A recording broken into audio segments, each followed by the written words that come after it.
Apat na coastal towns sa probinsya ng Isabela na pinsala rin ang husto ng bagyong Lawin. Pahirapan pa man din ang pagpunta sa mga lugar na ito dahil kailangan pang mag-eroplano. May ulat on the spot si Katrina Son. Katrina, kumusta na dyan? Mariz, ngayong umaga nga ay binisita ng lokal na pamahalaan ng Isabela kasama nga ang DSWD, ang apat nga na coastal towns dito sa lugar. Pinuntahan ng lokal na pamahalaan ng Isabela kasama ang DSWD ang mga coastal towns dito sa Isabela. Mula kasi ng hagupitin ng Super Typhoon Lawin ng Isabela, hindi pa napupuntahan ang mga ito. Yan ay ang Makunakon, Divilacan, Palanan at Dinapige. Ang mga lugar na ito ay di raw kasi mapupuntahan lamang sa pamamagitan ng eroplano. Makikita rin dito ang pinsala na dulot ng Super Typhoon Lawin. Ang mga bahay, nilipad ang mga bubong, ang mga puno rin nagsitumbahan.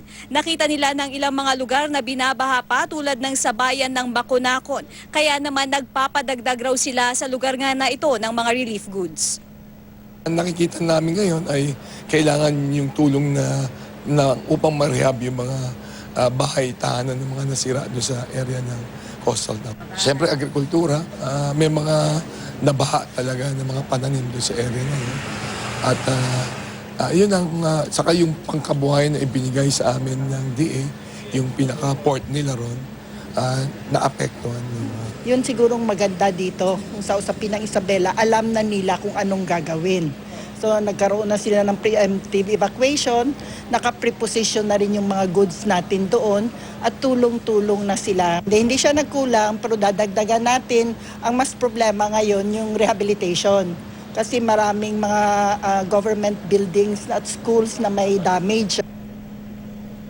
Mariz, ilang araw nga matapos manalasa ng Super Typhoon Lawin dito sa Isabela ay tuloy-tuloy pa rin daw yung ginagawa nga nila na pamimigay ng mga relief goods lalong-lalo na doon sa mga bayan dito sa Isabela na talagang nasalanta ng naturang bagyo. At yan na muna ang latest mula dito sa Isabela. Mariz. Katrina, binabanggit ng mga authorities na yun nakausap yung rehabilitation dahil maraming ang mga establishmento at mga tahanan na nasira itong bagyong Lawin na nagdaan dyan.